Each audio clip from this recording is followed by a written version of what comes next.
This video is just going to be a kind of a stopgap temporary solution to help with assembly instructions and some of the more finer details of this setup. So we're going to start with just the frame itself. One of the things you really want to pay attention to, your vertical Z-axis bar here, and your Y-axis mounts to it.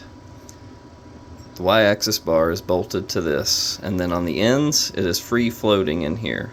When you assembled your printer, you probably know that. We really want to make sure that our Y-axis is nice and flat, so that this is not tilted forward, tilted backwards.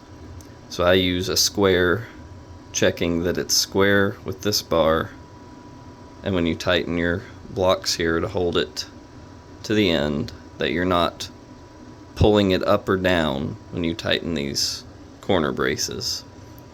Basically, take your time, make sure that's square. Really important so that your Y-axis is true. We'll start at the rear with the idlers. We have to use Gates pulleys. They have a 15mm outside diameter on the flange, and that allows us to have the pulley really far back so that the belt is really far back and the rear fan can just barely clear it. So that's important. We use Gates pulleys. I've designed this using M5 pins, dowel pins, because I want a tight fit on the bearing. That's kind of a proper way to do it.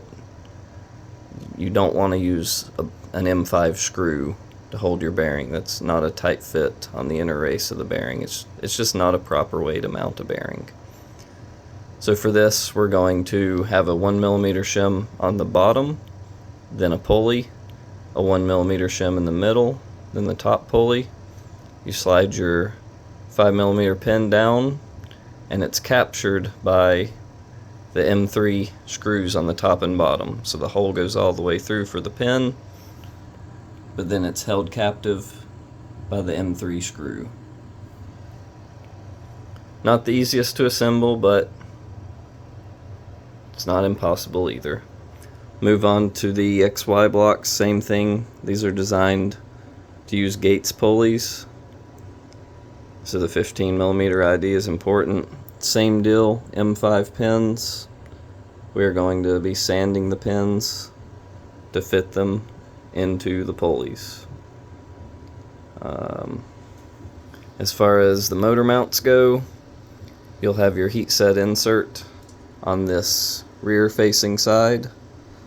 So when you screw in the screw, it will push the motor, and that will tension your belts. Underneath, you have 4 screws that then lock the motor into position. And that's pretty much it. I just wanted to address a few little things for people with questions. I did have to, because of the setup, the build plate comes up a little higher, so I did have to actually sand these lead screw braces so that the bed would clear them when it comes up. Just a little bit, but that's something you may have to do. Yeah, hopefully this helps, shows a little more detail for you. Thanks for watching.